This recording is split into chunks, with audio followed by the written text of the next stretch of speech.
Good afternoon, everybody. Welcome to the Pink and Channels. Norwich City, of course, in action this afternoon, in friendly action. They really ramp it up. It's a big test this afternoon against the Ligue 1 runners-up from last season, Marseille. Norwich in the south of France this evening. Kick off at 5 p.m. for that one. We're going to bring you the team news very, very shortly, and also have a little bit of a chat about a little Brazilian midfielder who signed for the club yesterday. So we'll do that in just a moment. Kind of south. We're joined by Paddy Davitt.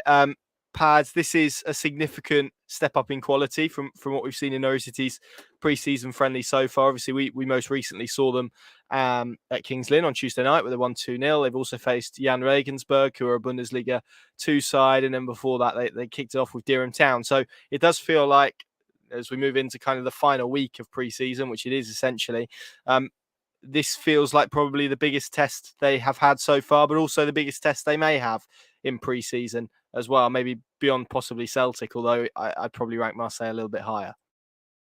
As I would, yeah. And funnily enough, I've just seen, I think Blackburn were at Celtic, I presume at Celtic Park today, drew by all accounts. I did see Blackburn were 1-0 up, so we'll assume that was 1-1. We're doing really good research here, really. I should have checked this. But no, I think it's safe to say, 7-8 time champions off the top of my head of France and former European Cup winners. That's the pedigree. Finished second to PSG last season in Ligue 1, so they'll be in the Champions League this time around. A significant step up, with the greatest respect to Durham, SSV Regensburg, and obviously Kings Lynn latterly on Tuesday night. So, and it'll be interesting in the context of, I think we had a bit of back and forth on the Pink podcast this week about yourself and Sam. Sorry, Pad, I'll cut across you because we have got the team news in Norwich City. Obviously, we're in their new away kit this afternoon. They line up like this: Tim Krul in goal, Aarons, Omobamidele, Gibson, and McCallum the back four, Sorensen, McLean, and Cantwell the midfield three, with Sinani on the right, Rashica on the left, and Josh Sargent up front. The subs bench: Angus Gunn, Grant Hanley, Jonathan Tompkinson, Christoph Zimmerman, Demetrius Yanulis, Liam Gibbs, Pierre-Lace Malou, Onel Hernandez, John Rowe, Tony Spriggett, Christos Jolis, Timu Puki, and Jordan Hugill. The club presenting that almost like a 4-2-3-1, which is obviously a formation that we haven't seen so far, although all of these are variations on a theme, of course. But Paddy, I mean that lineup: Sinani on the right, Rashica on the left, Cantwell as kind of the attacking trio, I suppose, behind Josh Sargent. That will probably get a few Norwich fans' mouth watering, won't it, in terms of the quality that I think everyone probably expects from those players, particularly in the upcoming season in the Championship, should they all remain at the club beyond the transfer window.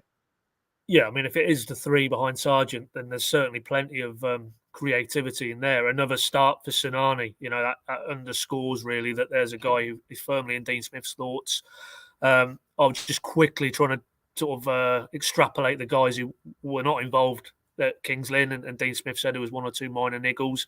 Gunn was one of those. He's back on the bench, so clearly that was the case. Lees Malou was another, but there's no Byram again today. And obviously with his injury history, maybe they're erring on the side of caution, but it's not great, I don't think, particularly obviously as Barley Mummer has now departed for Plymouth. There's still that continued sense that maybe Max Aarons will depart. May not prove to be the case, but you wouldn't want any issues around Sam Byram. I'm sure that's one Dean will be asked about after the game. But in terms of the players available today, yeah, it's interesting that he's gone Gibson and Omobamidele as opposed to Omobamidele and Hanley at Kings Lynn. But the one constant is Omobamidele. And, I think most fans, certainly a lot of fans, feel that he could emerge as the staple in terms of the centre-back dynamic this season. And if that's the case, it's one off alongside him, really. And there's a more natural fit that Gibson's a left-sided player as opposed to Hanley, who is a right footer, was playing on the left at the Walk. So that feels a more natural pairing on Omobamidele and Gibson. But for me, I'd have Hanley in there and Gibson out, if I'm honest, when we get round to Cardiff, when it matters for real, obviously. And ahead of them, there's a lot of clearly, interest in that middle of the park, and the news that, Isaac Hayden isn't going to be available for the start of the season. And obviously Gabriel Sara now coming in the last 24 hours confirmed. So, McLean looks to be a staple for me. And again, he's in the lineup this afternoon. But Jakob Sorensen, this could well be his final chance to really stake a claim, because, I think it's safe to say that, if Zara is at a fitness advanced stage, as Dean Smith intimated yesterday evening, that he could be in contention for Cardiff, then he's not going to have too many more chances, I don't think, to really try and put a case forward that he could be a championship starter in his preferred central midfield position. So really interesting dynamic in play here today. And as you say, as we said at the start before the team news dropped, against a benchmark of an opponent that we will really find out maybe a bit more about these players. It clearly has now tipped for me from it's about fitness, it's about just minutes on the park and building up players, and particularly the likes of Bama Daly, just coaxing them along, really, having had lengthy layoffs. Today, really, for me, is the signal of more so the footballing side of it, the setup, the approach, players within that approach, and looking forward now to, what is obviously, Cardiff in the opening game of the championship season, which 2 weeks today, I won't be there, but you and the guys will be in South Wales. That's how quickly it is going to come around the corner. Yes, absolutely.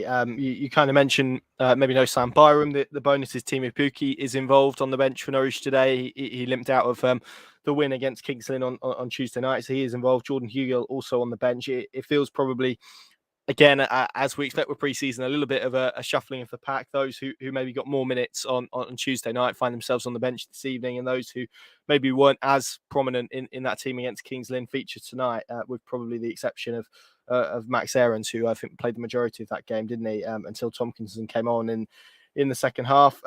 Interestingly, again, Danel Sinani feels like someone that we're kind of talking a lot about in pre-season as well. He gets another go, albeit in a different position to what we saw on Tuesday night as well. This feels like, as Dean Smith probably said as well, him having a real look at Sinani in various positions and trying to get a full assessment maybe on where he's best and what position he can maybe operate in for the start of the championship season. But increasingly, it does feel like Danel Sinani is probably going to be a part of Dean Smith's plans moving forward, doesn't it?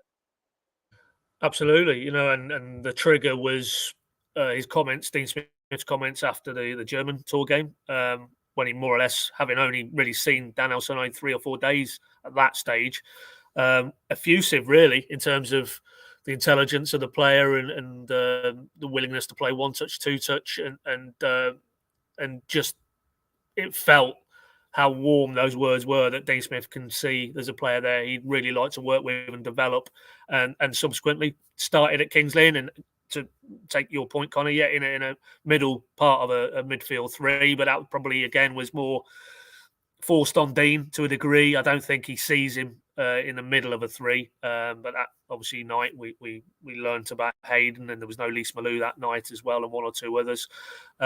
I think today, on that, we assume the right-hand side of that three, that's really cutting in off on his favoured left foot.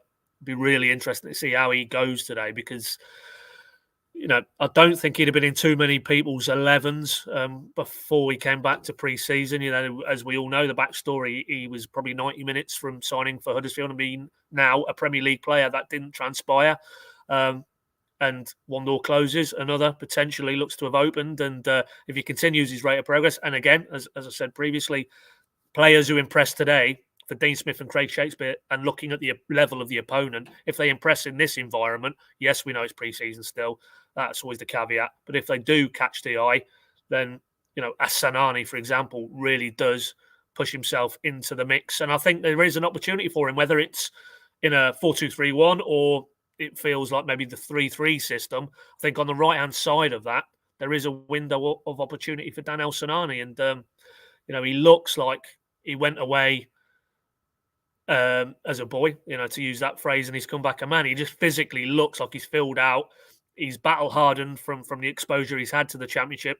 And in the sink or swim analogy, he clearly, he found his water wings. And, there is definitely a player there who can potentially have an impact on Norwich's championship season. Absolutely. No, Kieran Dowell again. He's obviously had a hernia operation, as Dean Smith confirmed after the game on Tuesday. She'll be back for the Hibernian game next Sunday. I'll just have a look at a couple of comments. Will has said, do you know if the players are going on another mini pre-season camp in Scotland, or is it a case of travelling the night before and staying 2 days? They're staying 4 days, aren't they, Pad, in Scotland? That's the plan at the moment. Let's believe, Friday to Monday, Yeah, as we are.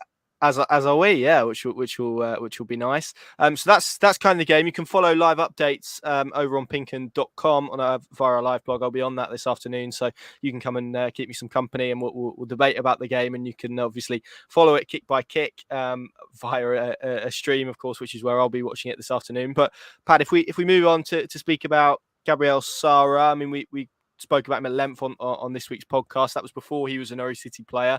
Now he is a Norwich City player, confirmed. He was announced, was it 7 o'clock last night by the club? Permanent deal from Sao Paulo, 4-year contract, option of a further year. £6 million initial fee, we're led to believe. So that's quite a hefty outlay for Norwich City in this present moment. Feels like a really significant signing in an area of the pitch that probably Dean Smith would have looked at and addressed and felt needed addressing, not just because of maybe the numbers in there and the fact that 3 players departed, but also because of the way it functioned last season. Yeah, and it's relevant that you do mention Dean Smith in this equation, because he really, really wanted this player, and that's clear now post reveal, and you see the comments. I thought it was very revealing when he was talking about, to the player, how he'd explained how he developed, 2 other Brazilian players at Villa and got them into the international setup. And there's no doubt that he identified a Zara type player, and that could be the catalyst for how he wants to, as we know, pretty much transform the midfield that he inherited from Daniel Farke, which he clearly felt was lacking in the athleticism required to counter press, the intensity you need, that drive, that athleticism generally. He didn't feel he had it inside the building.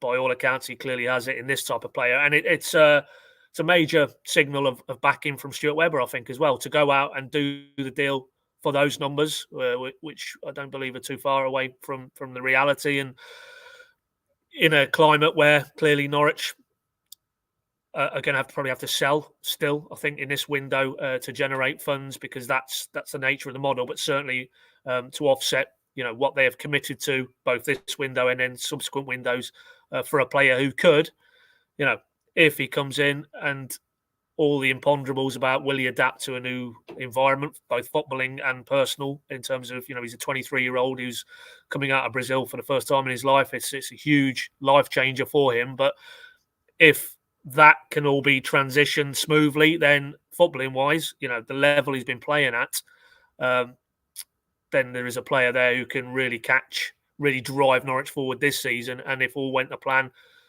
maybe kick on again in the Premier League. And if he does that, then whatever outlay, both this summer and in subsequent windows, they've committed to will be chicken feed, because this guy, with his age profile, is going to be worth big money if, and it's a pertinent if, given what happened last summer, or what didn't happen last summer in terms of the marquee signings and how they didn't really fire, and they still came in with the same levels of promise and, it's fair to say, excitement as well. That you have to sound a note of caution. But there's no doubt that Dean Smith wanted this guy. Stuart Webber's aggressively pursued him. There was interest from other clubs.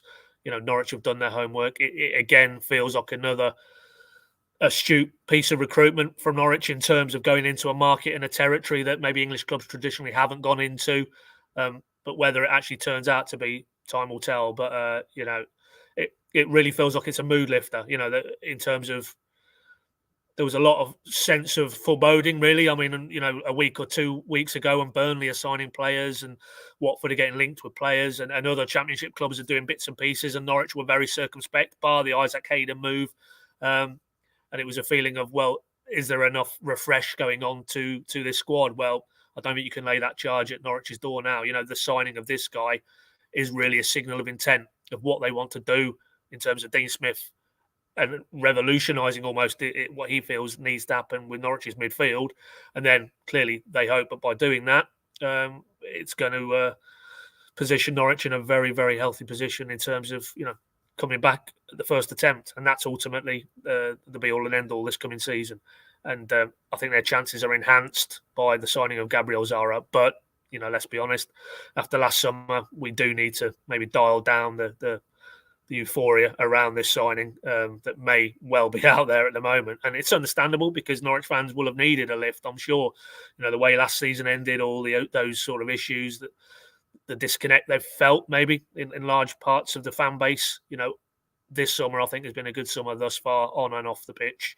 And now it just needs to continue in this vein. And again, another positive performance today with Zara to come in 2-3 weeks, maybe, with hopefully Isaac Hayden not much further away. Beyond that, there's a real sense now that this is transitioning into a Dean Smith Norwich rather than a group of players who we inherited from Daniel Farke. Bang on, yeah, and there are lots of. I mean, I wrote a piece on this for the app last night, but there's still lots of unknowns around him. You don't quite know when you pluck someone out of Sao Paulo and put them into English football quite what that looks like or what it feels like. The Championship is a demanding league. It's probably played at more intensity than the Brazilian league is. That comes with some challenges in itself, and there will be, I'm sure, a period of acclimatization for him. That is obviously going to be, or looks likely to be, without a pre-season as well. So that may be a longer process than perhaps it would have been otherwise.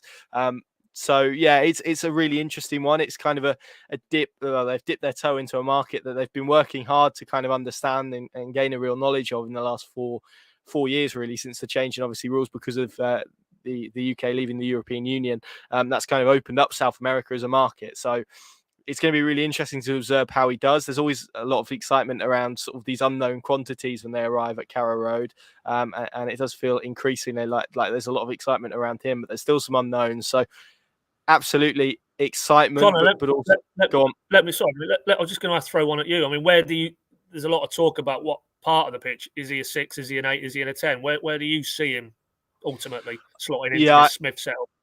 I see him very much as an 8 in a 4-3-3. I think the way you kind of look at it and the way that Smith played and what we have to base off really is kind of what he did at Aston Villa and Brentford. He would play a 6 in front of a back 4. In my mind, that is probably Isaac Hayden if fit, if not probably Jacob Sorensen or another. And then you've probably got 2 ahead of those who are a bit more dynamic and try and support both phases of play. I mean, Dean Smith has already spoken about the fact that he runs all day, Gabriel Sara, and that lends itself nicely to one of those sort of more advanced roles. But you tend to have an 8 who's maybe almost like a half 10 sometimes in that system. And that's kind of what it feels like he will try and do, because you look at kind of his numbers and his data, and you watch clips of him, and it does look like a player who knows how to time runs into the box and has a high load of kind of receiving the ball in the box and has a great knack for that. So it does feel like he's maybe arriving as the goal scoring presence. That's not to say he's going to score a shed loads of goals, but I think it's just about getting another body in the box, completing a lot of the third man running that Dean Smith likes likes as well. So yeah, it's a really interesting one. I don't really see him doing what he did at Sao Paulo, which is drifting out on the right, because Norwich are already overloaded in those areas, as we've discussed with Danel Sanani. I suppose if they play a 4-2-3-1, then that's probably where we're most likely to see him as a 6 rather than in that role by himself. It's interesting. I thought that Dean Smith referenced Douglas Luiz and other Brazilian players that he's worked with in the past. So he's clearly a fan of Brazilian footballers and feels like they can make it in England. So I think that should offer a lot of encouragement. And yeah, it's going to be really interesting to see how he gets on, whether we'll see him at Cardiff or whether we'll see him starting at Cardiff. Who knows? But yeah, it does feel like you're right. It does feel like one that has just lifted the mood a little bit and maybe made people think, okay, Norwich City are serious this year within their own fan base internally, because maybe that was drifting a little bit. I've seen a few comments about the quality of the squad and whatnot. So maybe it has just focused minds a little bit as well on what they're trying to achieve this season. So yeah, it's going to be interesting. I'm going to try and get the Marseille lineup. It wasn't out a minute ago when I had a look, but I'll try and get it. But I mean, they've got some really good players in their ranks. You probably remember Dimitri Payet, who did incredibly well for a season at West Ham United. And I do have it here. They've got Paul Lopez, Trowell. See, you're going to be testing my GCSE French here. Giot, I'm going to go for Coletta Carr, who's a very good player, highly rated, has been linked with a lot of clubs in England, I think namely Newcastle. Jordan Amavi, who formerly of Aston Villa. Under, who was at Leicester City, I believe, on loan. Gay, Matteo Guendouzi, who was formerly of Arsenal.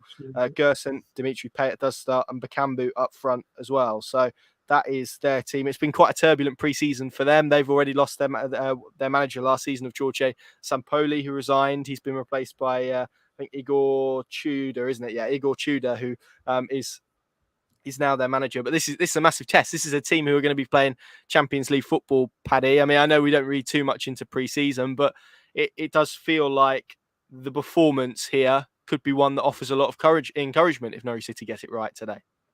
Well, if they get it right, yeah. I mean, you hope so. I mean, as I say, I mean, and we've just spent a large chunk of this broadcast talking about it. You know, this lineup probably, if Dean Smith had all his available options, and was able to put down 11 names on a piece of paper and say, there you go, that's my strongest Norwich 11. I think it's missing a few, obviously. I mean, free sprint to mind Hayden, Zara and Pookie, probably Hanley as well. So, you know, everything needs to be kept in perspective. But that said, as you say, you read those names out, the size of that club, the level of competition they're gunning for this coming season, a real positive performance. You know, irrespective of the result, it's not about the result really, is it ultimately? But if we saw patterns of play emerging with and without the ball and a confidence with what they're trying to do and some semblance or a little bit more really than what we've seen hitherto in pre-season of a structure and a plan with and without the ball. The set piece areas as well, didn't get the sense Dean Smith was overly impressed with their work in that area at the walks on Tuesday. They'll probably be tested defensively with players like Payet delivering free kicks and corners. So that's a good aspect as well. I think there's so much from a coaching perspective. Him and his coaches will feel they'll get out of this game today that maybe, again, with the greatest respect, you're not getting from non-league opposition or Bundesliga too. So, you know, it's a real exciting friendly, if that's not a contradiction in terms. You know, it's got that glamour to it, and yeah, if we're 2 hours on from now and talking about some real positive elements to Norwich's performance, then again, I think that just adds to the sense of growing optimism. And you know, conversely, if it goes the other way, I guess then we'll have to reiterate that, well, it isn't a lot of their frontline starters, so let's keep things in perspective. But you know, I'm really looking forward to this game now. I probably wasn't before we started this broadcast, because with the sunshine as it is, I'd rather be in the garden with a beer in a deck chair. But now we've talked it through. I'm bring it on. Kick off in 40 minutes or so. Good stuff. Yeah, hopefully you guys are all feeling the same way. Pinkin.com, the place to go to follow it. Live updates throughout this afternoon's game. As Paddy said, kick off at 5, 40 minutes away from now. Paddy, thank you very much for joining me. Thank you all very much for watching as well. Of course, if you're yet to join us on the Pinkin Plus app, please do. We're going to be in Scotland next weekend. That's going to be some excellent content around that trip. And of course, we'll be at Cambridge on Tuesday night, provided I'm not melted in that point, because I think the temperatures are supposed to be scorching, as no doubt they are in the south of France today as well, and in Norfolk, actually, for that matter. Thank you all very much for watching, and we'll see you again very soon.